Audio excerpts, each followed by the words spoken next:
mente del troll.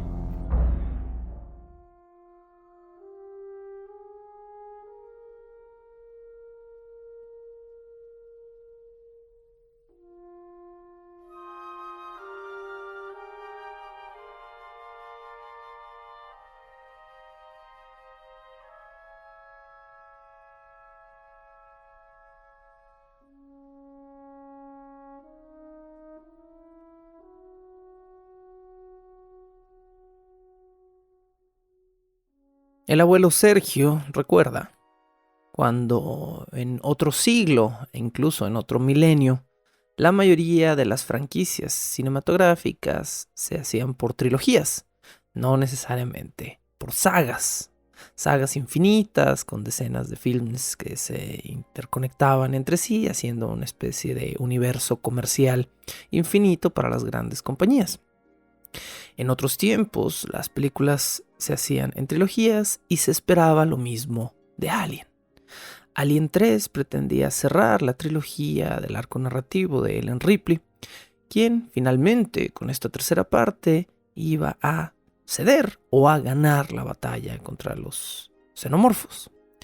Con un presupuesto muchísimo más elevado que sus dos antecesoras, Alien 3, que costó $50 millones, por oposición a los $18 millones de Alien 2, se estrenó el 24 de mayo de 1992 en Estados Unidos, bajo reseñas mixtas y frente a una fila de personas enojadas porque la película había matado a su heroína y había hecho ciertas cosas con las que ellos no estaban de acuerdo. Eventualmente esta película se convertiría en la película maldita de esta saga, pero también al día de hoy, que sabemos que no fue la película final de esta serie, se ha convertido en la película más controversial de todas las que se han hecho. Si bien no es la más mala, si bien no es la mejor, sí es la que más le gusta a la gente discutir, porque es la que más tiene cuestiones que deberíamos discutir. Asesinando a Hicks y a Newt en sus primeros minutos de tiempo corrido, esta cinta de David Fincher hizo responsable a este joven director de muchas de las decisiones que se tomaron. Pero, como nos iremos enterando en este y en los siguientes episodios, nada, absolutamente nada de lo que pasó fue responsabilidad de su director. Vamos a hablar de Alien 3. Punto número 1. A diferencia de lo que se piensa hoy en día, Alien 3 no fue un fracaso monetario. ¿Sí? Mucha gente fue como, pues sí, la película no pegó. Pues sí, pero ¿quién la vio? Mucha gente la vio. En cine tuvo una recuperación moderada, ¿sí? Pero hay que considerar que Alien 3 fue, hasta ese momento, la película más cara de la franquicia. Donde Alien 1 costó 20-30 millones y Alien 2 costó solo 18-20, Alien 3 se movió a $50 millones de inversión inicial, que es muchísimo y que se ve y se siente mucho menos que en la segunda parte. O sea, tú ves Alien 2 y hay balazos y hay 20 personas en escena y hay 30 aliens y hay una alien reina y hay una pelea con robots. O sea, se siente mucho más ambicioso para el presupuesto que tiene Alien 2. Alien 3 es una película con mucha menos gente, con un departamento de arte que hizo un trabajo increíble, sí, y de hecho ahí fue donde se fue mucho del presupuesto. Los sets de Alien 3 son increíbles. Ahorita, más adelante, hablaremos de cómo están filmados estos sets, que es algo único y que muy poca gente nota, y cuando lo haces notar dices, oye, pues sí es cierto, casi ninguna película hace esto, pero bueno. Otra de las grandes culpas, la gente estaba enojada cuando se estrenó Alien 3, la gente estaba enojada porque habían matado a Ripley, ¿no? Entonces fue como, ya, o sea, me dejaste sin Frank, ya no hay nada que esperar, ya mataste al protagonista, pues ya, se acabó, y qué chafa, ¿no? Bueno, a la gente no le gusta. Para esas alturas, la franquicia Alien era exactamente eso, era una franquicia. Ya tenía arcades, ya tenía videojuegos, ya tenía, o sea, videojuegos de consola casera, ya tenía cómics. Marvel, en aquel entonces me parece que sí era Marvel directamente, hoy es una ramificación que es Dark Horse, tenían los derechos ya de los cómics de Alien. Y había un montón de cómics que ya habían empezado a hacer su propio universo de Alien contra Depredador, de la franquicia. Ya se había incluso explorado en uno de los cómics el origen de los aliens. Ya se había explorado el origen del Space Jockey. Y más encima, y esto es relevante a lo que estamos diciendo, ya había salido entre Alien 2 y Alien 3 un cómic que pretendía completar la historia, donde ya se había narrado un pedacito de la historia con Ripley y Hicks y Newt. Es decir, en el universo de los cómics, que no es canon pues oficialmente, pero en el universo de los cómics, los personajes de Hicks y Newt ya habían sobrevivido, ya habían tenido patoaventuras, ya habían hecho casi una familia. Cuando se estrenó Alien 3, la gente estaba esperando exactamente esto. Ay, pues ya salieron los cómics, yo ya soy súper fan, ya me leí los cómics, yo ya sé que este fulano está vivo y esta morrita está viva y los tres juntos se van a querer mucho. Ok, esa era la expectativa. ¿Y qué fue lo primero que pasó? Bueno, Fox, no David Fincher, no el guionista, Fox directamente, desde antes de empezar a llamar gente a trabajar en la película, dijo, ¿sabes qué? Nosotros decidimos que los personajes de Michael Biehn y Carrie Henn, es decir, Hicks y Newt, el soldado y la niña, se van a morir. Ya lo decidimos, no los queremos en la tercera parte, ¿sí? Entonces, esta fue una decisión totalmente ejecutiva de parte de Fox, donde ellos ya habían sacado a estos dos personajes por sus cuernos. Fabuloso. Bueno, Alien 3 en su versión original, digamos, duraba 1 hora con 54 minutos. Esto fue solo después de que Fox metió su cuchara de una forma incomparable en el proceso de edición a lo que habían sido las primeras dos partes. En las primeras dos partes, tanto Ridley Scott como James Cameron tuvieron control sobre lo que llegaba a la versión final de cine. En esta versión no, y el día de hoy comenzamos un largo y doloroso viaje de entender por qué. ¿Por qué Fox escogió a un muchachito de 28 años de edad que solo había dirigido comerciales y videos de MTV hasta la fecha para dirigir el final de su gran franquicia, la película más cara? Y obviamente había razones ocultas y subrepticias aquí en esto. Fox quería control. Cuando hicieron Alien 1, era un proyecto nuevo, no querían invertir mucho dinero y como era low budget, era como, bueno, pues que la dirija Juan de los Camotes, no nos importa. Y ¡boom! Ridley Scott, ¿no? Para Alien 2 fue como, bueno, pues viene este chavito de mí, 2, 3, pues está joven, está chido. Pues vamos a traerlo a Inglaterra y que la dirija. ¡Boom! ¿No? Y por 18 mil pesos, pues aquí, bueno, 18 millones de dólares, aquí le importa, ¿no? Es una bicoca en el cine. No habría bronca. Ah, pues para esta tercera parte, mucho más dinero, pero mucho más control de Fox. Y entonces la selección del futuro director iba vinculada a eso. Necesitamos a alguien que sí sea talentoso, pero que esté lo suficientemente verde como para que se deje manipular. Ahora, la manipulación original vino de el señor David Giller. David Giller lo hemos mencionado en toda esta temporada. David Giller es el productor. O sea, si piensas en un productor de las películas originales de Alien, siempre el primer nombre que va a aparecer en toda la franquicia es David Giller. David Giller estuvo ahí para las primeras dos partes y David Giller estuvo ahí para la tercera. Pero, a diferencia de con Alien 1 y Alien 2, David Giller no quería participar. David Giller era parte de Fox y estaba encargado, como ya se había encargado de las primeras dos partes, pues inmediatamente Fox le dijo, pues tú te encargas de la tercera.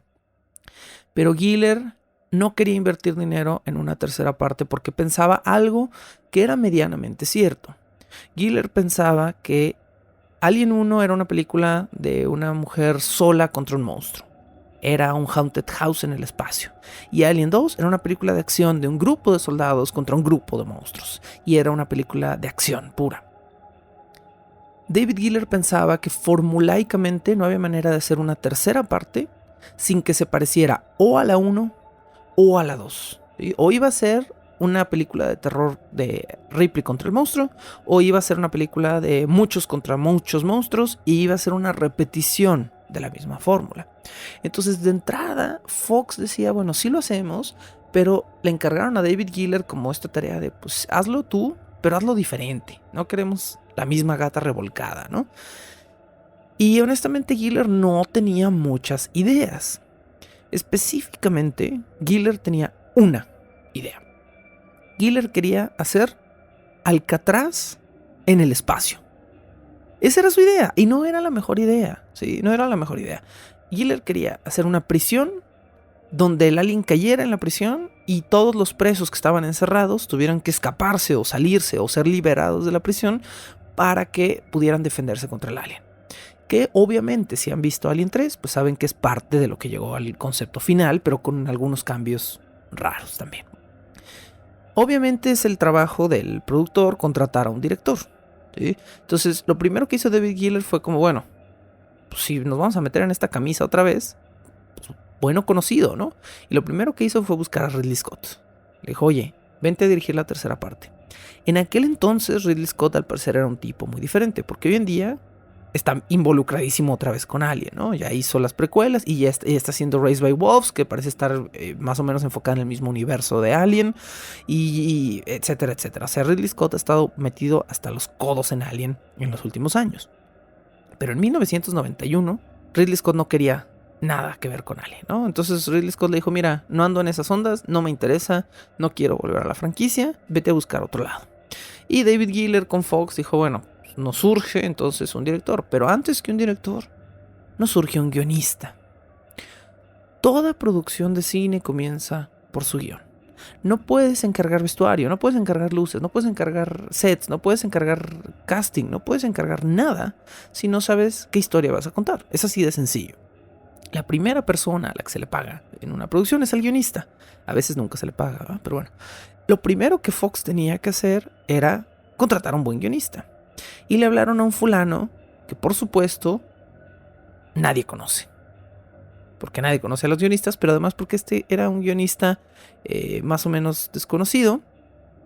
Y en realidad no era un guionista, era un fulano que podía escribir, pero que era más bien un posible director. No estaban seguros, era como, no sabemos si queremos que dirijas o queremos que la escribas, pero queremos que te involucres en este proyecto porque no sabemos nada. Y le hablaron a un fulano que se llama Renny Harlin. Renny Harlin es el primero de muchísimas personas que va a estar involucrado en esta historia. Entonces le hablan a Renny Harlin y Renny Harlin acepta involucrarse en el proyecto como guionista primero, pero Renny Harlin les dice a Fox, ¿saben qué? Yo ya sé qué quiero contar. Quiero hacer una precuela. Escuchen desde qué año está esta idea, ¿sí? Quiero hacer una precuela, no una secuela, y quiero que sepamos cómo llegó el Space Jockey de Alien 1 a esa nave y por qué tenía el pecho roto y por qué estaban los huevos ahí en ese planeta. En otras palabras, desde 1991, Renny Harlin ya quiere escribir Prometheus. Una sola película, una sola, que nada más resolviera esa duda, que es la duda más grande que los fans quieren resueltas en la franquicia de Alien. Cómo llegó el Space Jockey ahí y cómo llegaron los huevos. Es lo único que queremos saber. Es el gran misterio de la franquicia. Y que si me lo preguntan a mí, es un misterio que de alguna manera el hecho de que permanezca nos genera más morbo que el hecho de que la pregunta se resuelva, ¿no? Pero Renny Harlin quiso hacer lo que 15 años después iba a ser, o 10 años después iba a ser Ridley Scott, pero mal, ¿no? Entonces Renny Harlin le dijo a Fox, yo hago una precuela, nada más centrada en la presencia del Space Jockey, y ya existe un cómic, ¿no? O sea, él ya lo sabía, ¿no? Ya existe un cómic así, entonces vamos a tomar un poquito de lo que hizo el cómic, pero lo vamos a hacer chido, y vamos a hacer Prometheus, pero 15 años antes, ¿no? Ah, ok, va. Y Fox le dijo, Nel, esa película sí la queremos hacer algún día, pero no ahorita, porque no tenemos dinero. Va a salir muy caro, o sea, si hubieran sabido lo que iban a invertir en Alien 3, finalmente hubieran podido hacer su precuela. Pero bueno, en ese entonces Fox no lo sabía, entonces le dijeron, no, es muy caro, está chido ese proyecto, nos lo vamos a guardar para el futuro, pero no estamos dispuestos a pagarte porque escribas una precuela. Queremos una secuela directa de Alien 2 y tenemos ciertas demandas. Y la primera demanda que tenemos para ti es que mates al personaje de Hicks. Y entonces con esto, Harlin se echó para atrás. O sea, Harlin dijo, a ver, aquí hay algo raro, ¿por qué me están pidiendo esto como tan preciso? No me late, ¿no? Y en ese momento, bueno, fue cuando empezaron verdaderamente a caer los dominos. Al parecer, Fox tenía una tirria rara con Michael Biehn, con el actor que hacía Hicks. No querían para nada a Michael Biehn en la película. Michael Biehn tenía mucha confianza de que lo iban a jalar para la tercera parte.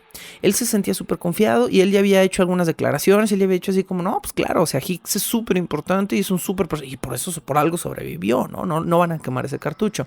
Y como que a Fox no le caía este rollo. Entonces fue como una especie de berrinche de parte de Fox de, pues este vato se está adjudicando algo que no le corresponde y no lo queremos. Y además, Michael Biehn había cobrado poco por Alien 2. Y de alguna manera sabían que si regresaba como estrella a Alien 3, le iban a tener que pagar muchísimo más dinero.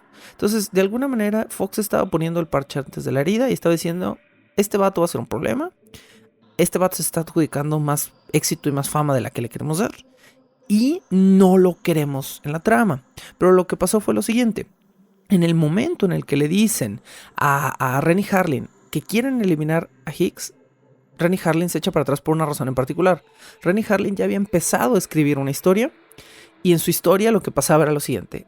Se estrellaba la nave en un planeta, se moría Ripley, no salía Sigourney Weaver en la película y el héroe de Alien 3 era Hicks con la niña. Toda la idea que tenía Renny Harlin giraba en torno a eso que él quería hacer, que era matar a Ripley desde el principio de la película y usar una estrella de acción masculina para esta nueva parte. Y como se oponía exactamente a lo que Fox quería como berrinche en ese momento, Fox le pagó sus pesitos al señor Harlin y le dijo, ¿sabes qué? Te vamos a incluir como alguno de los escritores de la historia en los créditos, pero no queremos más de ti porque no nos late para dónde va tu rollo. Lo que nosotros queremos es exactamente lo opuesto. Queremos que Ripley sobreviva y queremos que Hicks muera. Michael Biehn se puso perro, y en parte con cierta justificación por lo que le hicieron a su personaje. Pero por otra parte, las cosas que hizo Michael Biehn para dañar a Fox terminaron dañando a Alien 3. Una pequeña parte de la responsabilidad de que las cosas hayan salido de control en cuanto a dinero para Alien 3 se la debemos a Michael Biehn. Una persona que es Patreon me acaba de decir que hace un par de años conoció a Michael Biehn porque fue su traductora. Fue su intérprete aquí en una feria de cómic. Y me mandó fotos con él y todo. Y pues ella me dice que el vato hasta la fecha está como triste porque no sale en Alien 3. Y que se sentaron a hablar juntos y que una de las primeras cosas que el vato le dijo fue, ¿por qué no salgo en Alien 3? ¿No? O sea, casi. Y pues esta chica lo que me dice es que bueno, que no seamos muy duros con él porque la verdad es que Michael Biehn es un gran tipo. Y sí, o sea, de lo que se ve en entrevistas y cosas, se ve que es un tipazo. Pero lamentablemente fue uno de los responsables de que las cosas salieran mal en Alien 3. Estábamos justo hablando de los problemas con el guión. Fox contrata entonces a este fulano llamado Renny Harlin y le dice, queremos que hagas el guión de Alien 3. Renny Harlin hace un guión exactamente con la idea opuesta a lo que Fox quiere y Fox inmediatamente lo despide. Renny Harlin entonces quería matar a Ripley desde el principio de la película y que Hicks, el personaje de Michael Biehn, fuera el protagonista de la película. Cuando Fox le dice, Nel, queremos exactamente lo opuesto, Harlin se lava las manos, se retira del proyecto, queda como uno de los coescritores de la historia y Fox le pasa la bolita a el legendario William Gibson. William Gibson es el autor de la trilogía de Neuromante. Es un autor de ciencia ficción, quien por cierto sigue vivo, lo pueden seguir en Twitter. Es un señor que solo retuitea como cosas políticas con las que está enojado, pero pues, si quieren seguir a uno de los grandes autores de la ciencia ficción en Twitter, todavía sigue ahí el señor William Gibson. Bueno, Gibson entonces recibe la orden de Fox de escribir el nuevo guión. Recientemente, y cuando digo recientemente me parece que fue hace muy poco, 2018, principios del 19, William Gibson, el guión completo que William Gibson presuntamente escribió para Fox se readaptó a un cómic. Este cómic ha sido fuertemente criticado porque no es muy bueno, al parecer. Pero incluso en 1991 hay una declaración ahí en video de David Giller diciendo que, a pies juntillas, el trabajo de William Gibson no era interesante. Entonces, William Gibson escribió un mal guión. Punto, ¿no? Y a Fox no le gustó e inmediatamente reemplazaron al segundo guionista de este proyecto. Cuando ya vas en el segundo guionista y todavía no tienes nada de historia, estás en un problema en una película. ¿Por qué? Porque ya invertiste dinero y no has logrado un resultado, ¿sí? Entonces estás en una situación tambaleante. Fox contrata a su tercer guionista, que es un fulano llamado Eric Red. Eric Red va a ser el guionista que más tiempo pase en el proyecto. Aún así, no es el guionista final del proyecto, y esto es muy interesante. Bueno, Eric Red empieza una historia y, a diferencia de con los otros autores, Fox contrata a Eric Red bajo la premisa de que va a hacer lo que ellos le están pidiendo. Entonces Fox se sienta con Eric Red y le dicen: queremos Alcatraz en el espacio. Y te callas, ¿sí? Queremos una historia de una prisión en el espacio, queremos que el alien caiga en la prisión, queremos que Ripley sobreviva y queremos que Hicks se muera. Eso queremos y lo vas a hacer porque te estamos pagando, ¿no? Eric Red se sentó a escribir este guión, pero tenía sus propias ideas. Y al mismo tiempo tenía las ideas de Renny Harlin que ya había aportado al proyecto y que le parecían de alguna manera más interesantes que la idea misma que le estaba vendiendo Fox, o que le estaba comprando de alguna manera Fox, o que le estaban pidiendo que escribiera.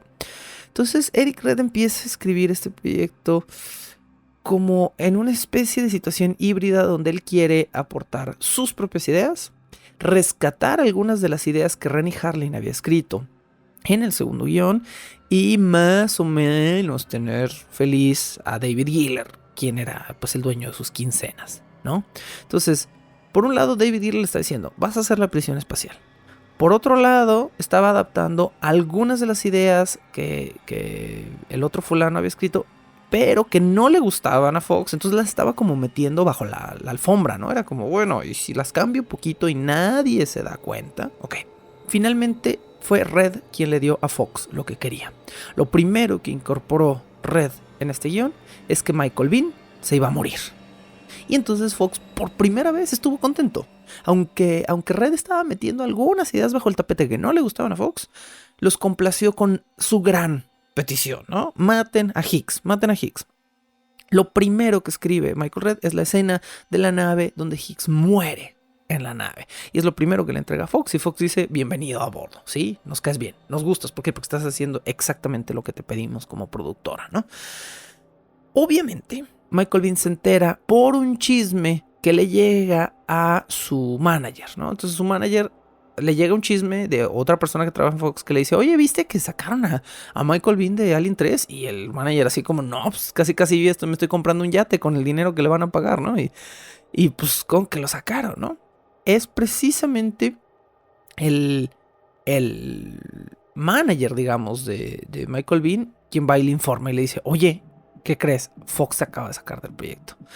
Michael Biehn inmediatamente empieza una campaña para destruir a Alien 3. ¿Por qué? Michael Biehn era, en ese momento, en 1991, era una superestrella. O sea, Michael Biehn acababa de ser el héroe en Terminator 1.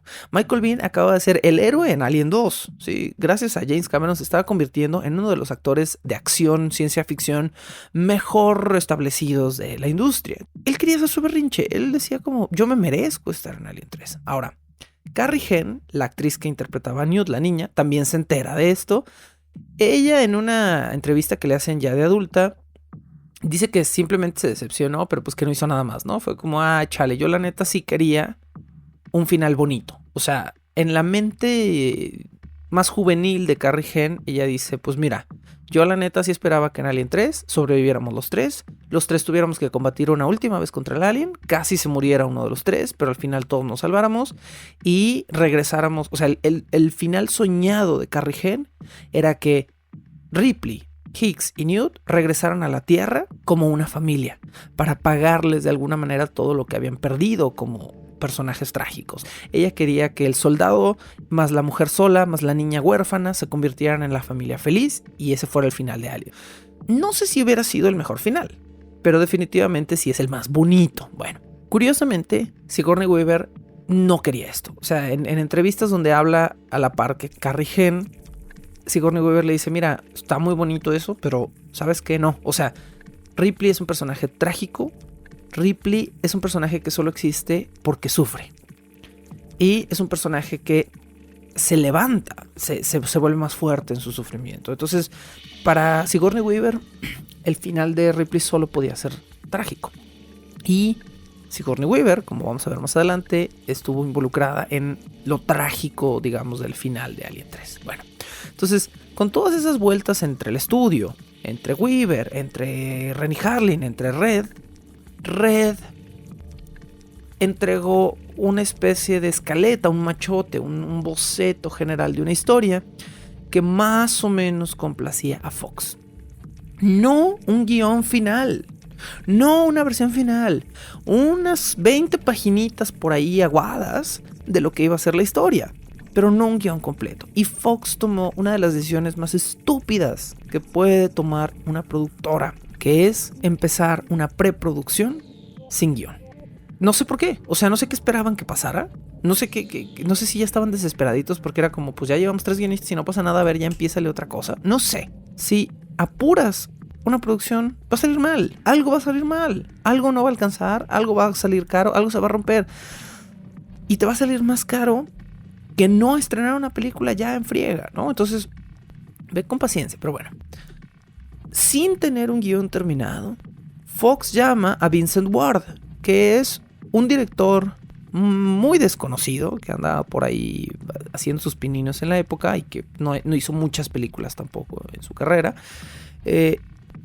Y Vincent Ward tiene una junta con el estudio y el estudio le presenta estas paginitas que Eric había rescatado más o menos de lo que Harlin había hecho. Pero Fox le dice a Ward, oye, ¿qué crees? Tenemos estas páginas, pero queremos que le agregues más Alcatraz en el espacio. Oh, bueno. Y dale con la ideita de Fox, ¿no? Que tenía que ser, porque tenía que ser. Queremos una prisión, y ahí va Fox a venderle otra vez al director. Bueno. Ward entonces empezó a coescribir. Si de por sí no había suficiente chilaquil, Ward empezó a coescribir su propia versión de lo que Eric Red había escrito basado en lo que Harlin había escrito. Imagínate que tienes un bistec en la cocina. Imagínate que sacas ese bistec del refrigerador y pones a un novato, uno de los mejores chefs del planeta, y a el chef del restaurante de la esquina de tu casa y a otros 2 civiles a cocinar en la misma sartén el mismo bistec. ¿Qué va a pasar? Va a salir una porquería. Unos lo van a dejar más tiempo, otros lo van a querer quitar antes, unos lo van a querer término medio, otros lo van a querer 3/4, unos lo van a querer con pimienta y otros con sal. Unos lo van a marinar y otros no. Entonces, lo que va a pasar es que tu bistec, no por tener más manos encima, va a quedar mejor.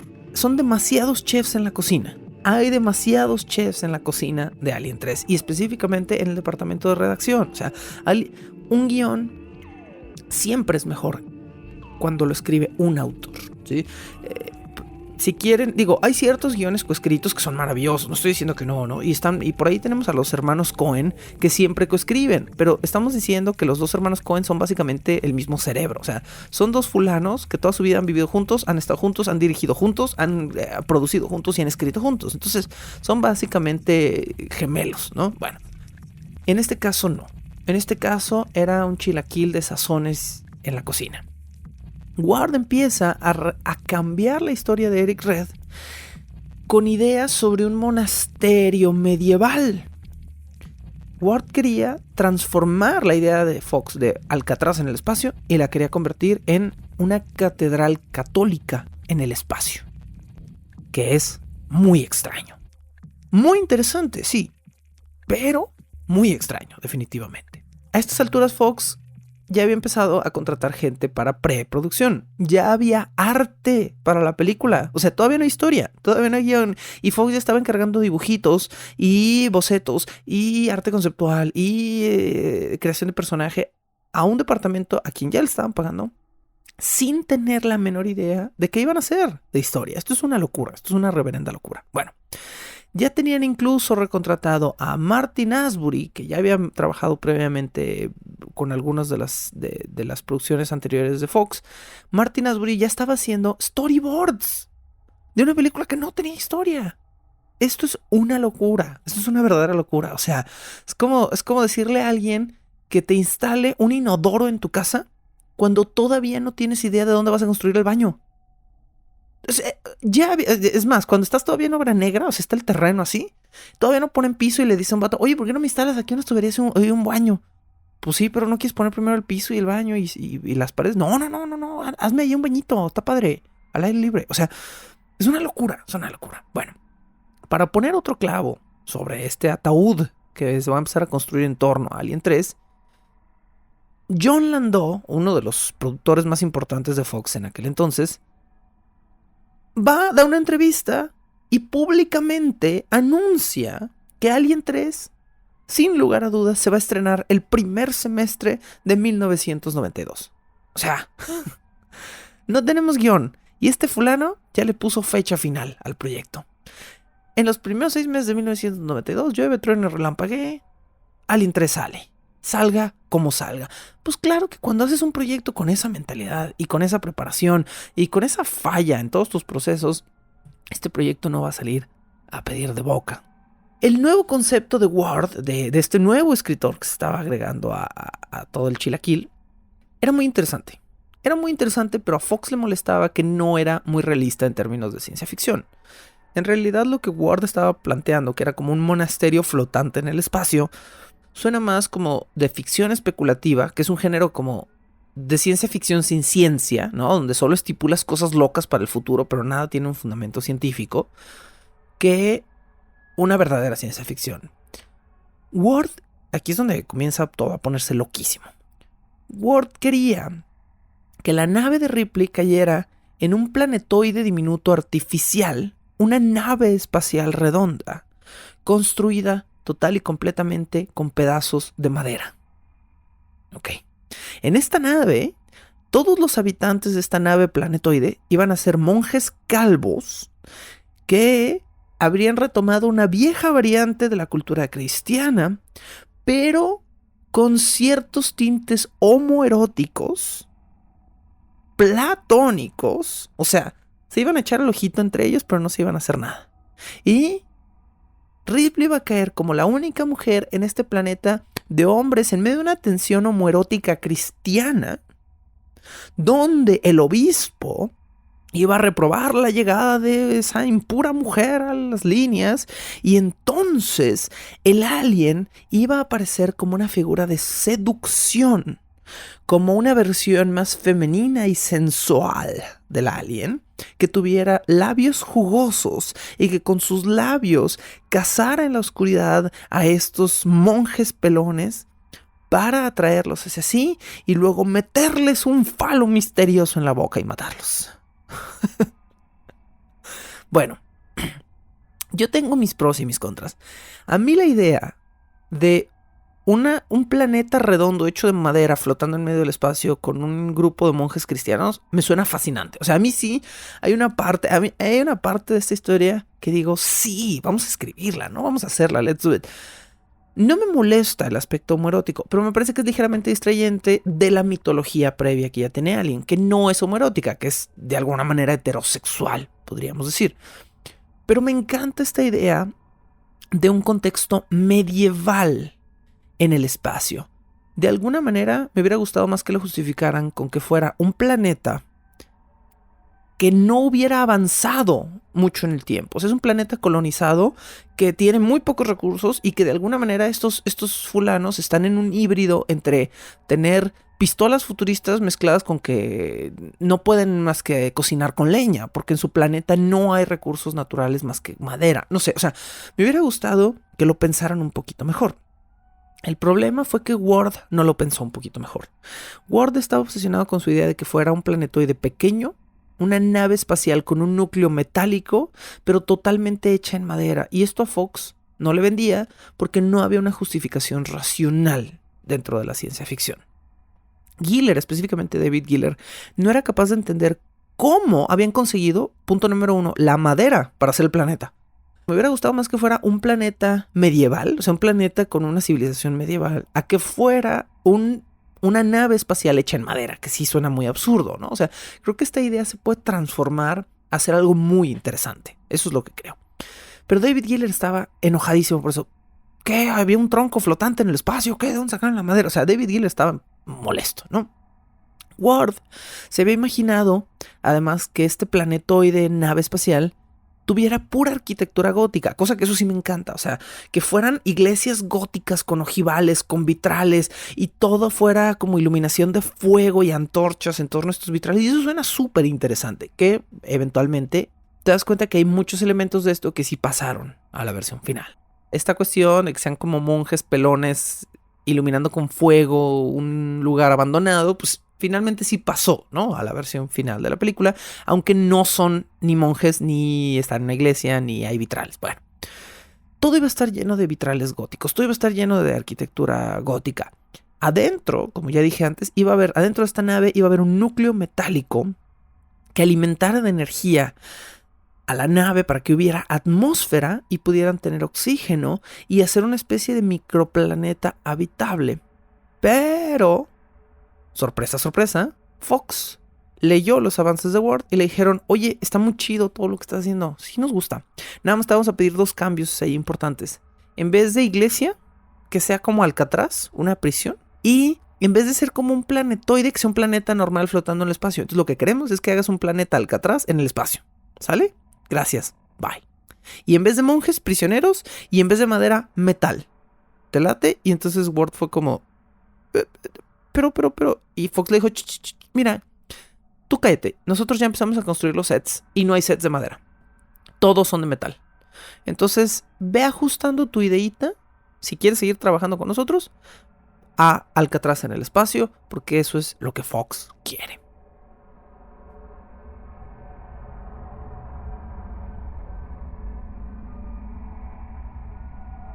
Bajo el puente del troll.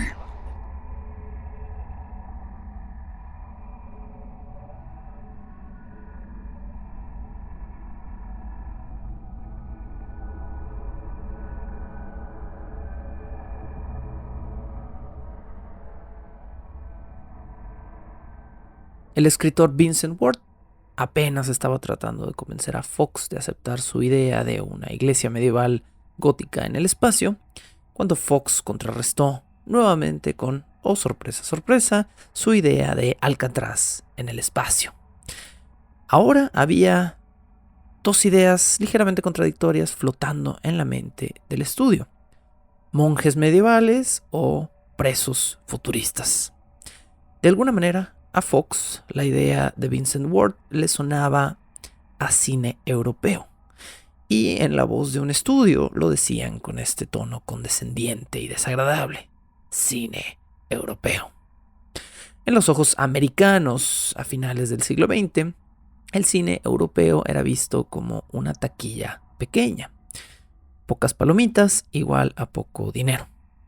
Fox quería una cinta de gran acción para Alien 3, pero quizá no tanta acción como Alien 2. Definitivamente querían fuego y explosiones y no monjes rezando enfrente de vitrales.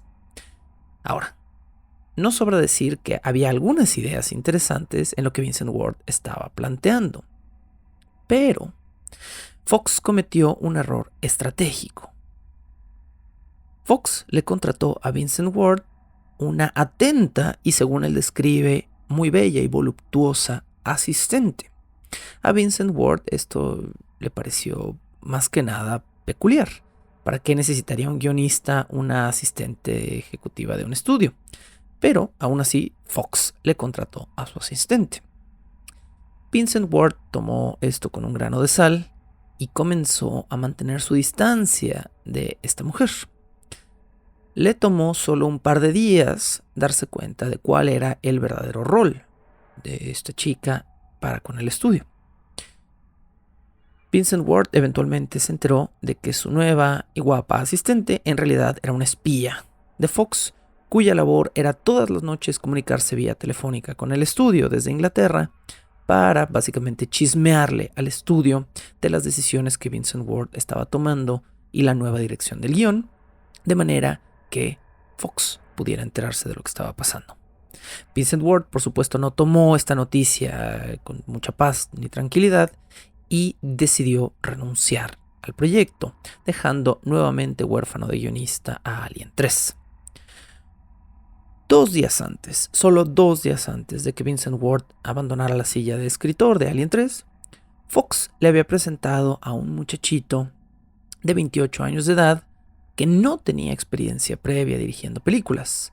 Un chico que venía de dirigir comerciales y principalmente videos de MTV, pero que había sido recomendado por uno de los más altos ejecutivos de la cadena. El nombre de este muchacho era David Fincher y pocos sabían en aquel entonces que el futuro director de Alien 3, David Fincher, se iba a convertir en uno de los mejores directores de cine del planeta.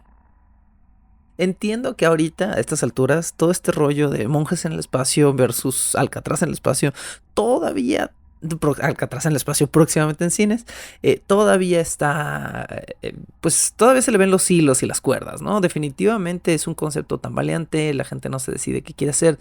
Definitivamente Fox se puso las más grandes trabas en esta película. Si comparamos la producción de Alien 1, Alien 2, Alien 3 y Alien 4, no hay peor proceso de producción que el de Alien 3. Y por supuesto, esto fue lo que afectó finalmente a la fama y al éxito y a la trama de ambas versiones de la película. Hoy en día, pues ya sabemos que existe una versión extendida que en el caso de Alien 3 es la más diferente de su versión, digamos, de cine. Y precisamente en un par de episodios estaremos hablando de esta comparativa, de cómo son diferentes estas dos versiones y de si realmente la nueva versión es mejor, si la versión viejita es mejor, pero todavía no estamos entrando en esos detalles, apenas estamos empezando a ver qué va a hacer el tío Fox con todo su desastre, porque definitivamente, o sea, se levantó con el pie izquierdo en esta producción y no se va a poner pronto las chanclas.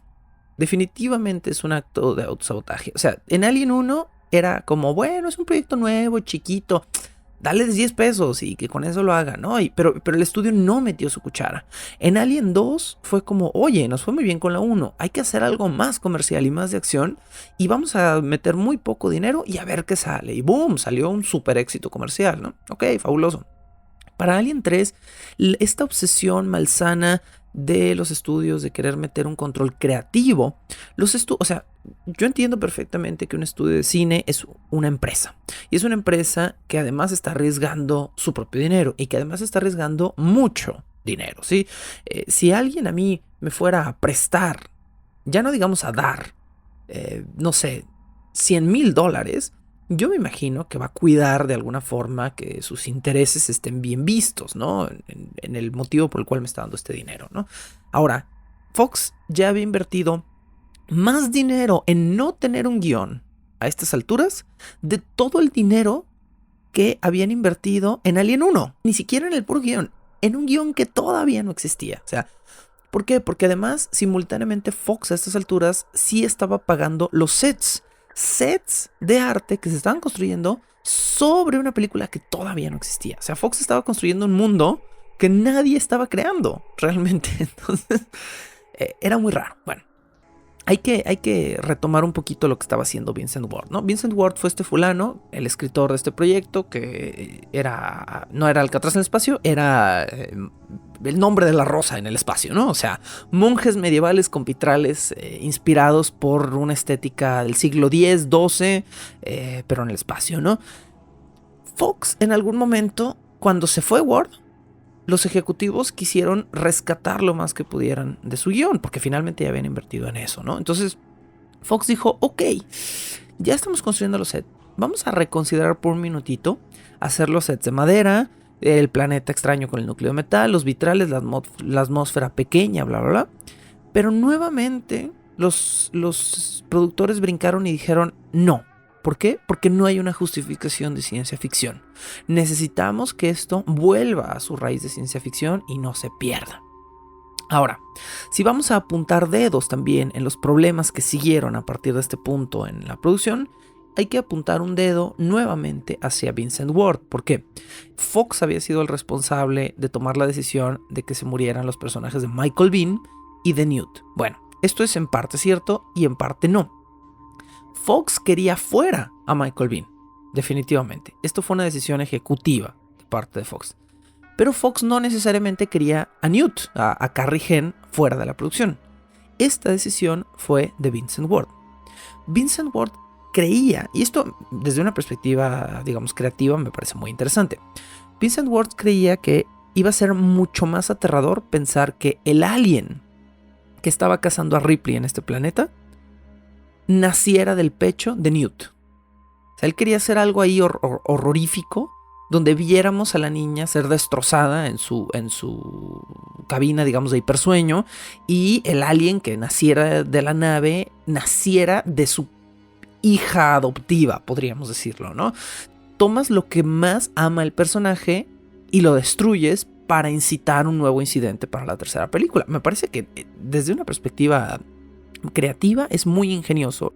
Esta decisión sí causó varias olas en el agua que eventualmente llegaron a hacer problemas incluso hasta ya de edición, es decir, de postproducción. Pero vamos a ver cómo gira esa historia. Bueno, Vincent Ward, hoy en día, si ustedes se meten a IMDb, no está acreditado como guionista ni como co-guionista de Alien 3. Está acreditado como historia por, que es algo que se pone cuando tú participas en un proyecto de cine, pero no llegaste a realizar ninguna versión final de un guión, ¿sí? Entonces apareces como historia por fulanito de tal y guión por fulanito y fulanito de tal, ¿no? Bueno, va. Ward sí tuvo peso en las decisiones finales de Alien, y mucho de lo que vemos en las dos versiones de la película que existen hasta el día de hoy sí fue de su cosecha, ¿no? Algo que definitivamente permeó en el personaje de Ripley es que para Vincent Ward, Ripley tenía una evolución muy clara.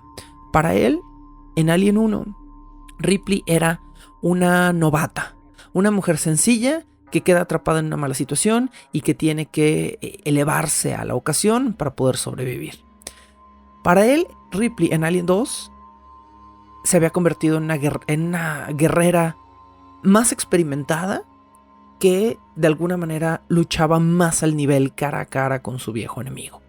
Y lo que Vincent Ward quería para Ripley en Alien 3 era un concepto muy interesante. De nuevo, los conceptos de Vincent Ward a mí sí me parecen muy interesantes, pero son raros, definitivamente. Son raros para la franquicia en la que él estaba escribiendo. Para Alien 3, Vincent Ward quería transformar el personaje de Ellen Ripley en una especie de viejo samurái, que es este guerrero ya muy sazonado, con muchos años de batalla, que está cansado de combatir y que ya no quiere sacar la espada, que simplemente es como, bueno, hay un mal y se tiene que combatir, pero yo ya no soy ese guerrero joven que combate contra el monstruo. Quiero descansar y soy cínico y me quiero mantener a distancia. Pero al mismo tiempo, Vincent Ward quería darle un giro a su personaje de que, de alguna manera, se sintiera como que su único viejo amigo, o sea, Ripley lo ha perdido todo, ¿no? Ya perdió a su familia original, y su hija original está muerta, y pues, ¿cómo decirlo? Su interés romántico de la segunda parte también está muerto, y su hija adoptiva también está muerta. Entonces, lo único que ella extraña o mantiene de su vida es el alien. Entonces, de alguna manera, Vincent Ward quería que Ripley viera con una cierta nostalgia a este monstruo y que fueran como viejos enemigos. También Vincent Ward, de sus ideas originales, él quería que el final, el clímax de esta película fuera fuego, flamas, un clímax caliente. Él quería que de alguna manera fuera fuego lo que acabara con el alien, o algo al rojo vivo. Y se le ocurrió esta idea, que de nuevo vamos a ver mutada en otra cosa en la versión final, de que al monstruo lo encerraran en una forja de vidrio. Como era un planeta medieval, estos monjes iban a estar manufacturando sus propios vitrales, entonces tenían una fundición de vidrio con una forja para hacer las partes de metal que van entre medio de los vitrales, y entonces iban a encerrar al monstruo en este lugar, y al final, en el final original de Vincent Ward, le iban a echar encima vidrio fundido, vidrio al rojo vivo, y ese vidrio se iba a enfriar encima del alien y lo iba a quebrar como una escultura de vidrio soplado. Que, de nuevo, es muy parecido al final que sí quedó en la película, pero con algunos giros más medievales, ¿no? Bueno. Ahora, Vincent Ward también sugirió, antes de renunciar, con justa razón, también sugirió que él quería un nuevo interés amoroso para Ripley, y a él le funcionaba entonces que Fox quisiera matar a Hicks, porque entonces él podía meter un nuevo interés amoroso para ella. Aquí me parece que es cuando la pata torció la marrana. Digo, al revés, ¿verdad? Cuando la marrana torció la pata. Cuando algo se le torció a algún animal. Aquí me parece que es donde realmente se fue todo al caño. Mi pregunta del día de hoy es, dado que esta es una de las películas más controversiales y más criticadas de la franquicia de Alien, de alguna manera, me gustaría saber qué hubieran hecho ustedes. Es decir, si ustedes tuvieran, así como Vincent Ward, si ustedes en este momento Fox los contratara y no existiera, solo existieran Alien 1 y 2, ¿sí? Solo existieran Alien 1, y ustedes van a cerrar la franquicia de Alien, así en un tuit de profundidad, díganos qué hubieran hecho ustedes con esta tercera parte, qué cambios, qué cosas, qué sí hubieran hecho y qué no hubieran hecho. Díganos por favor, porque pues digo, siempre es interesante explorar mundos e ideas alternas sobre el cierre de una franquicia, que a mí también me hubiera encantado que Alien 3 fuera el cierre de esta franquicia. A estas alturas Fox estaba planeando un cierre para la trilogía de Alien, y se pensaba que si en algún futuro continuaba, iba a continuar una nueva saga con una nueva protagonista, que no fuera Sigourney Weaver, ¿no? Esa era la idea de Fox, porque de nuevo, Alien era uno de los cochinitos de Fox. Tenía que cada cierto tiempo romper el cochinito para sacarle dinero, ¿no? Entonces, eventualmente, si continuaba, no iba a continuar a estas alturas con Ripley. Y Sigourney Weaver no quería hacer otra película. Y David Fincher estaba de acuerdo con matar a Ripley. Entonces, todo giraba en torno a la idea de que esta iba a ser el cierre de la franquicia. Donde creo que todo se puso muy mal para Fox, de parte de Vincent Ward antes de que él renunciara, fue con esta cuestión del interés romántico. Al principio no sonaba tan mal, obviamente era interesante, ¿no? Que la única mujer en este planeta de monjes célibes encontrara un interés romántico y ella básicamente no ha estado con otra persona en quién sabe cuántos años, entonces era una especie de satisfacción para los personajes, ¿no? Pero se puso raro cuando a Vincent Ward se le ocurrió la idea de que el monje del que ella se iba a enamorar se iba a sacrificar por ella al final. Y entonces, pues bueno, sonaba como lógico, como pues seguro él la va a salvar para que el monstruo no se la coma, bla, bla, bla. Pero no, esa no era la idea de Vincent Ward. La idea de Vincent Ward es que el monje se iba a enterar de que había un alien adentro de Ripley, cosa que de nuevo sí quedó en Alien 3, pero de una forma muy distinta, ¿no? Se iba a enterar de que había un alien dentro de Ripley, y entonces, como él se había enamorado perdidamente de ella, iba a realizar un exorcismo medieval para sacarle de adentro al alien, a Ripley, pero en el exorcismo, así como pasa en El Exorcista, el monstruo se iba a meter dentro de él e iba a terminar matándolo a él en un exorcismo medieval adentro de una iglesia donde el monje iba a salvar a su amada, Ellen Ripley. Definitivamente esto no tenía sentido. Esto ya no era ciencia ficción, esto de repente se estaba convirtiendo como en una especie de ficción oscura, especulativa, religiosa, rara. En este caso, yo creo que ya esta idea de Vincent Ward rebasaba incluso los límites de la ficción especulativa para irse a un territorio de fantasía oscura, ¿sí? O sea, esto ya era fantasía oscura. Y aquí fue, yo creo que donde Fox dijo, no, o sea, ¿cómo que vamos a terminar esta película con un exorcismo medieval donde el alien se ha exorcizado del pecho de Ripley? No, esto no tiene sentido, ¿no? A estas alturas, de nuevo, Fox ya llevaba más de un año invirtiendo dinero. Vincent Ward entonces renuncia, traen al nuevo director y, pues bueno, estaba sufriendo de un duro y difícil caso de demasiados cocineros en la cocina, Fox. Pero en el lado positivo, ya para evolucionar a la cuestión directorial, David Fincher estaba muy feliz. Era su primera película con un gran estudio. Había dinero, había presupuesto, y era un muchachito de 28 años que siempre había soñado con hacer cine, y ahora, de repente, por voz de un ejecutivo de Fox, le habían dado una película AAA en una franquicia con 2 éxitos anteriores, donde habían dirigido 2 muy buenos directores. Entonces, Fincher estaba fascinado y feliz. Si uno ve imágenes de Fincher en los primeros días de producción en Fox, siempre está sonriendo. Y eso me parece muy padre por un lado, pero no sabes cómo me duele todo lo que vamos a empezar a relatar a partir de este punto.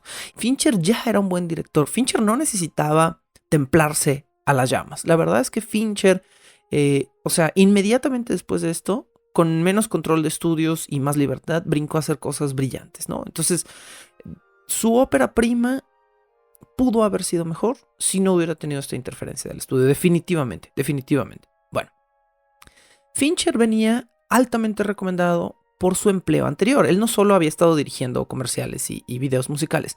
Fincher había trabajado varios años en ILM.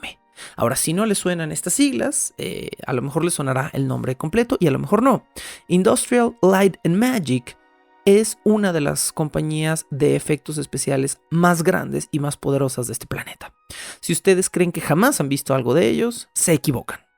Porque recientemente ellos son los responsables de todos los efectos especiales de The Mandalorian, ¿sí? Así de sencillo. Desde el CGI, desde los efectos 3D hasta si hay un títere de mano en Mandalorian, todo es Industrial Light and Magic. Yoda bebé es Industrial Light and Magic, ¿sí? Grogu es Industrial Light and Magic. Entonces, si quieren saber más o menos en qué tipo de proyectos pudo haber estado trabajando Fincher, muy probablemente estuvo involucrado en las precuelas de Star Wars haciendo efectos especiales, en Hombres de Negro, Piratas del Caribe, Indiana Jones 5, y más atrás, digo, mucho antes del tiempo de Fincher, Industrial Light and Magic pues hizo parte de los efectos de la trilogía original de Star Wars, Willow, eventualmente ellos también se encargarían de Avengers, la primera Avengers. Industrial Light and Magic es un monstruo. Todo lo chido que hayas visto en efectos, no todo lo chido, porque pues, digo, también está Weta Workshop, ¿no? Los de El Señor de los Anillos y cosas así, pero mucho de lo chido que has visto en efectos especiales son estos fulanos, ¿no? Que han sido la cuna de los Mythbusters y de gente como David Fincher, ¿no? Que primero empezaron haciendo efectos especiales y luego se movieron a otras áreas de distintas industrias. Fincher no solo ya venía con una experiencia directorial pues básica de haber dirigido comerciales y videos, tenía una enorme experiencia como creador de efectos especiales. Él sabía exactamente lo que quería en cuanto a látex y trajes y sangre y títeres y cosas, y era precisamente por eso que lo habían escogido, ¿no? Si hemos visto el patrón de Fox a estas alturas, hemos notado que Fox contrata para Alien directores jóvenes, inexpertos, que tienen experiencia en ciertos campos específicos, y no fue diferente con Fincher, ¿no? Fincher entonces, en su primera junta, con ejecutivos de Fox, también conoció a Sigourney Weaver. Sigourney Weaver y él se sentaron en lados opuestos de la mesa, no tuvieron oportunidad de hablar mucho durante la junta, pero al final de la junta Sigourney Weaver se acercó con David Fincher y le dijo: hola, oye, pues ya sabes quién soy, yo ya sé quién eres, nada más quiero saber, o sea, quiero que me contestes lo más escuetamente posible.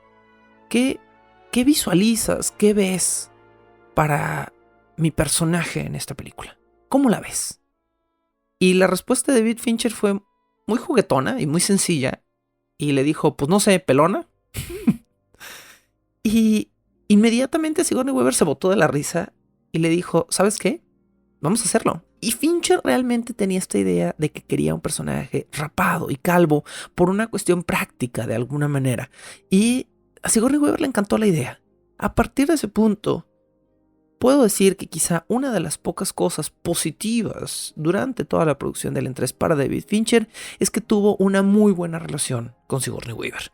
A Sigourney Weaver le encantaban las ideas que Fincher estaba aportando al proyecto, y a Fincher le gustaba trabajar con ella, al grado de que vamos a ver que en algunos momentos de la producción se escabulleron a hacer sus propias escenas a espaldas de Fox, porque ambos creían en lo que estaban haciendo, pero no creían que Fox debiera tener el control de lo que estaban haciendo, ¿no? Entonces fue muy interesante cómo por lo menos sí hubo una amalgama positiva entre la actriz principal y el director. Bueno, Fincher llegó al proyecto y lo primero que dijo es: no vamos a hacer el planeta de madera.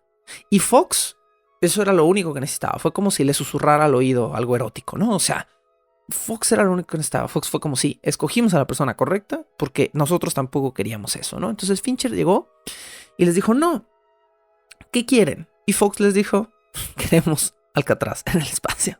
Entonces inmediatamente Fincher dijo: arre va, voy a acceder, voy a hacer lo que ustedes me piden, ¿sí? Vamos a hacer una película de una prisión en el espacio, y lo primero que quiero es tener control sobre los sets, porque como él tenía experiencia en arte y efectos especiales, él quería ayudar a crear la visión de los sets que se estaban haciendo. Ahora, a estas alturas, como ya dijimos antes, Fox ya había empezado a construir los sets sin saber qué rollo.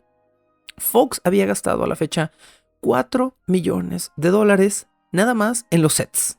Cuando Fincher tomó control del proyecto, Fox terminó invirtiendo $3 millones más, es decir, en total 7, casi $8 millones en nada más en las paredes y techos y pisos que se ven en la película, ¿no? Que de nuevo sí es muy importante, vamos a hablar también de esto, pero los sets de Alien 3 son los mejor construidos, más completos y más interesantes de todos los sets de la franquicia. Pero esto fue porque pues fueron los más invertidos y los que tuvieron más tiempo para hacer, ¿no? Y esto eventualmente Fincher lo aprovechó de una manera muy, muy inteligente. Bueno, $7 millones en estos sets y Fox por lo menos estaba contento con que Fincher sí quisiera hacer su Alcatraz en el espacio y con todo. Ahora, Fincher también llegó directamente a supervisar los efectos especiales de los muñecos que se estaban haciendo. A estas alturas, el departamento de efectos especiales estaba trabajando en un muñeco tamaño real de Sigourney Weaver para las escenas del choque de la nave, un muñeco de Newt y un muñeco de Michael Biehn. El director dijo, ok, quiero aportar sobre esto, y al día siguiente recibió una llamada de Fox durante el verano de 1991 y Fox le dijo a David Fincher, ¿sabes qué? Tuvimos un pequeño problemita, bienvenido a bordo, pero vamos a tener que cerrar la producción por 3 meses. ¿Qué? Pero me acaban de contratar. ¿Qué está pasando? Sí, híjole, lo sentimos mucho. Mira, tú quédate en stand-by y igual te pagamos poquita la nota, cállate, pero durante 3 meses no vas a hacer nada. Y Fox cerró la preproducción de Alien 3. De por sí ya era un caos, ya era una locura. Los únicos que se quedaron bajo contrato trabajando fueron los creadores de efectos especiales que estaban terminando los sets y creando los nuevos muñecos y empezando ligeramente a juguetear con algunas cuestiones de diseño con el Alien, pero todavía no estaba muy a fondo. Ahora, como durante 3 meses Fox cerró la producción y lo único, absolutamente lo único en lo que estaban trabajando eran los efectos, los ejecutivos empezaron a hablar de esta película. Uno de los ejecutivos le chismeó al manager de Michael Biehn, el actor que hacía de Hicks, que Fox estaba haciendo un muñeco con su imagen. Y Michael Biehn, quien estaba muy molesto porque lo sacaron de la producción, dijo, vamos a meter bronca y abogados. Lo que yo quiero es causar problemas. Lo que yo quiero es que a Fox le duela haberme sacado de esta súper ardilla Michael Biehn. Michael Biehn parece ser un gran tipo y a la fecha él se arrepiente de algunas de estas cosas que hizo, ¿sí? Pero en ese momento le dolió, o sea, le dolió un montón que su personaje muriera en los primeros 30 segundos de la película, ¿no? Le dolió muchísimo. Le pegó en el orgullo y vamos a ver qué fue exactamente lo que le pegó en el orgullo, porque el problema, o sea, el hecho fuerte de la demanda que hizo Michael Biehn a Fox no era que estuvieran usando su imagen sin su permiso. Era que el muñeco que Fox estaba creando estaba abierto por el pecho porque Fox tenía la intención de que el alien naciera de él, que era una deformación de la idea de Vincent Ward, ¿no? El alien ya no van a ser de la niña, pero sí van a ser de Hicks, ¿sí? Eso fue lo que le caló. La demanda que hizo el manager de Michael Biehn a Fox fue que no solo no podían usar su imagen, sino que no la podían usar de manera negativa o de manera que el alien lo destruyera. Fue muy chistoso todo esto. E inmediatamente Fox respondió, como responde un estudio, vamos a darle dinero. Sí, o sea, fueron con Michael Biehn y le dijeron, oye, y le aventaron así pacas de billetes en la cara, al grado de que le ofrecieron más dinero por esta demanda que todo lo que ganó filmando Alien 2. Y tu tío Michael Biehn, que estaba súper ardilla en ese momento, dijo, no quiero. Entonces Fox le dijo, ok. Vamos, igual sigues muerto, lo siento. Vamos a retirar el muñeco. En ningún momento se va a ver tu cuerpo. En ningún momento se va a ver un muñeco con tu cara. Se va a ver un cadáver destrozado. Y nada más. El alien no te va a salir del pecho, te lo prometemos.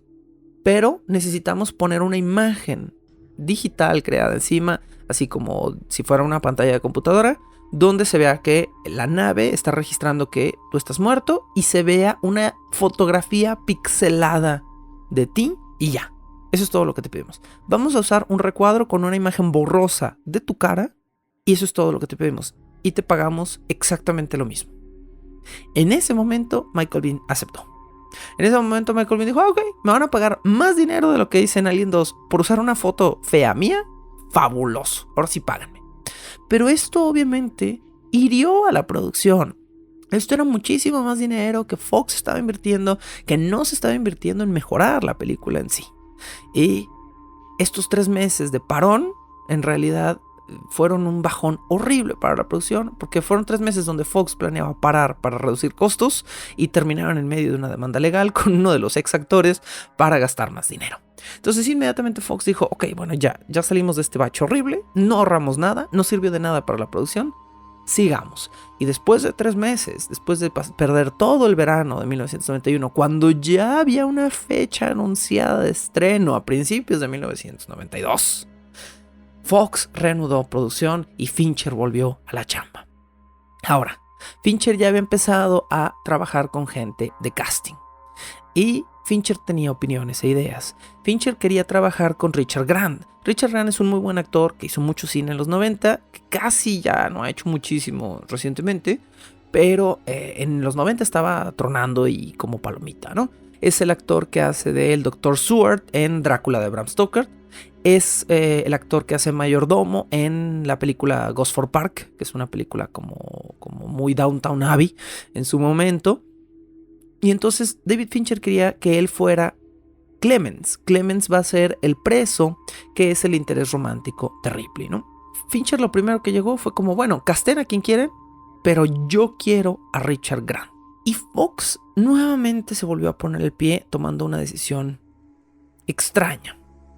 Como era la primera grande imposición que David Fincher estaba poniendo, Fox, para verse rudo, dijo no, tú no vas a tomar decisiones de casting. O sea, sí eres el director, pero no queremos que sea Richard Grant. Ahora, David Giller, el productor de la película, argumenta que fue una opción, que fue una decisión actoral, que a ellos no les parecía correcto que Richard Grant fuera Clemens y punto. A mí, honestamente, me parece que era Fox queriendo sacar el pecho frente a David Fincher, ¿no? Así como diciendo, mira, tú eres un morrito y tú aquí no decides, ¿no? En este jaleo, Fincher tuvo su primera gran decepción y Fox, por su cuenta, reemplazó a Richard Grant con el actor Charles Dance. Ahora, Charles Dance me parece que muchísima más gente lo va a conocer. Charles Dance es a quien hoy conocemos como Tywin Lannister en Game of Thrones, pero que pues a principios de los 90 era un hombre mucho más joven y entonces Charles Dance quedó en este rol. Ahora, siendo sincero, Charles Dance es fabuloso en el rol de Clemens y me parece que funciona perfectamente, pero me sigue pareciendo que el motivo de David Giller para hacer el cambio fue vil. O sea, que el motivo real no fue como, ay, no nos gusta Richard Grant. No, el motivo real de Fox, por todo lo que estaba pasando, a mí me parece que fue, tú no vas a hacer lo que tú quieras. No te vamos a dejar hacer lo que tú quieras, ¿no? Y mostrarle esta oposición de alguna manera a David Fincher. Bueno, de nuevo, Charles Dance fue fabuloso y su personaje de Clemens me parece uno de sus mejores personajes en toda su carrera. Pero aún así, me parece que la decisión del estudio fue bien. Voy a respaldar un poquito mi afirmación, porque creo que David Giller tomó esta decisión con mala onda. David Giller se acaba de poner en una posición que a él no le gustaba. Como no había guionista y como todavía no había un maldito guión terminado en Alien 3, aunque ya había sets y ya había director y ya había casting y ya había todo, David Giller, el productor de la película, sin nada de experiencia narrativa, excepto, digamos, su experiencia cinematográfica, sí, pero él no era un escritor, decidió entre comillas, se tuvo que poner a escribir él mismo el guión de Alien 3. Porque Fox lo presionó y le dijeron, mira, tú eres el productor, si no consigues un buen guionista que te escriba el guión, o lo haces tú, o la bronca va contra ti. Entonces inmediatamente David Giller dijo, ok, pronto va a haber guión.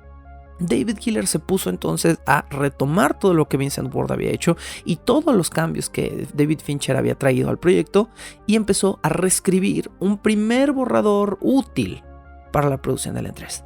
Pero esto puso a David Giller en una posición muy extraña.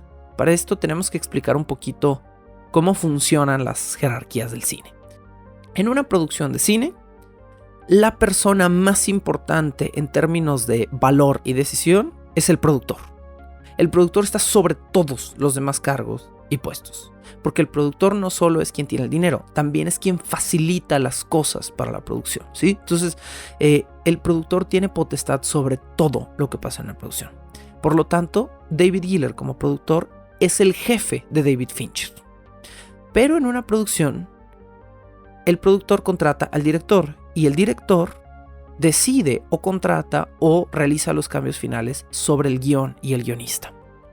Entonces, lo que estaba pasando es que David Giller, por presión de Fox, se puso en una situación muy incómoda para él.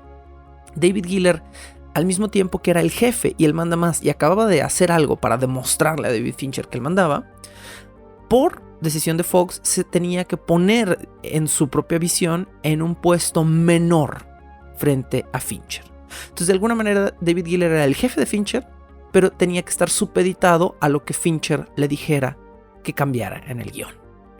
Y Fincher, al ver esto y al ver que había incomodidad y al ver que probablemente por esto le habían rechazado trabajar con Richard Grant, de nuevo, como era joven y tenía brillo en los ojos antes de Alien 3 y no estaba muerto por dentro, habló con Giller y le dijo: mira, yo no quiero tu poder, o sea, yo no quiero ponerte en una situación de desventaja empresarial, pues, o sea, tú sigues siendo mi jefe, ¿sí? Aunque tú estés escribiendo el guión, y yo te prometo una cosa, y esto me parece muy dañino y muy perjudicial para todo lo que va a pasar ahora en Alien 3.